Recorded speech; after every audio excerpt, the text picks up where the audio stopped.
Today we're going to look at a wonderful backward stretching posture, or an Eastern facing posture. And it's the first one in the Ashtanga Yoga seated sequence, Purvottanasana. It's our Eastern bend stretch. This is a wonderful and challenging posture, and we're going to break it down in several modified variations for you to really dig into the foundational principles of this posture. We'll also look at the full expression of this beautiful yoga asana and help you understand how to start wherever you are and work your way through to the final version of it with joy and with pleasure. So let's dig in. But before we do, I just want to say thank you so much for your support of this channel. Thank you for your likes, subscribes, shares. Thank you for your comments. This channel is built for you in your quest for wholeness. So I want to thank you for all of your support. I really appreciate it.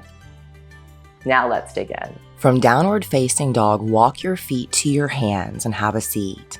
Looking at variation 1, bring your hands behind you, fingers facing your glutes about a foot behind you.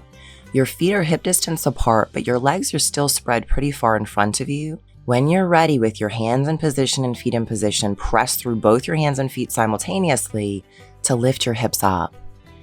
Make sure that you let your head hang back and continue to apply pressure through your hands and feet. It turns on your glutes and your thighs and your back. This is a wonderful beginner's variation. Doesn't put quite as much pressure on your body. From there, exhale, lower down, and we're going to vinyasa. Cross your legs, bring your hands forward, roll forward over your hands and feet, step back into a high plank position, looking forward, lower down into chaturanga. Inhale, upward facing dog, and exhale, press back through to downward facing dog. Now we'll come through to seated, so we can look at the second variation or modification to this posture. As we dig deeper into Purvottanasana today, you might find this to be a pose where you're like, I'm not really sure how much I like this. And you're not alone if you feel that way. I still don't love this pose. I really don't. But I've grown to really appreciate it through the years and all the things that it can give to me.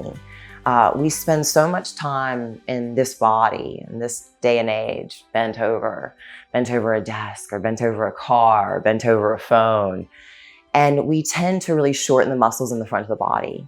And we overstretch and weaken the muscles in the back of the body. So as we look at this posture more today, we begin to take the body backward and open the chest. And I haven't even mentioned the psychological and emotional stuff that comes in doing that. The exposure that you might feel, or the fear that you might feel just by really putting your hands backward and opening your chest up. It creates a lot of emotions in the body and in the mind. And so as we look at the posture, you may not like it, but I ask you, especially if you don't like it immediately, to spend more time with it, because it's these poses that are more challenging for us that give us the most. So keep that in mind as we work with this posture today. In variation number 2, very similar to the first one, you're going to bring your feet hip distance apart, but this time they come closer to your glutes. Not too close, but close enough. Now bring your hands behind you, about a foot away from your glutes, fingers facing your glutes, and inhale, press through your hands and feet, and lift the body up, take the head back. You'll notice the body's a little bit closer, the feet are a little closer to your glutes, so this really turns on those hamstrings and the glutes, your lower back, your erectors. Really focus on your breath and your bandhas here. Doing a great job, guys. From here, exhale to lower down. And again, we'll vinyasa. Cross your legs, hands forward, step your feet back into a high plank, and then lower your body down into chaturanga dandasana. From there, inhale, press into upward facing dog, and then push back through to downward facing dog position. And if you want to play with the vinyasa exercises we did last week, just try to look forward and hop your feet 1 or 2 times. Once you're ready, have a seat on the floor, and let's begin our look at the full expression of Purvottanasana. Your legs now are straight and your feet are pointed. Your hands come back in the same position as before, and then you'll lift up, pressing down through the hands and feet as you take your head back. A much more challenging variation of this posture really requires a lot of effort. Keep your breath steady. Keep pressing your feet down into the floor as you lift your hips up, and exhale, release. From here, cross your legs, hands forward, step your feet back into high plank, and then lower down into Chaturanga Dandasana. Inhale into upward facing dog. Exhale, press back into downward facing dog. Looking forward, jump your feet through however you'd like to a comfortable seated position. Great job, guys. So what do you think? Do you love this pose or do you hate this pose? Tell me in the comments below. As I said earlier, I didn't like this pose when I started this practice. I actually really quite hated it, and I forgot to do it more often than any other posture. But it's this posture that through the years has really given me so much. Not that the others haven't, but it's those things that we're weakest in that we really need to work hardest in. And it is this natural human tendency. I mean, look at your life, right? Or the sports that you've played. Like, we don't want to do this thing because we don't think we would be good at it. We only kind of gravitate towards the things we're good at. So if this is a difficult posture, dig in deeper to it, because you'll get better at it. You'll get so much more from the harder things than the easy ones. In yoga, just like in life.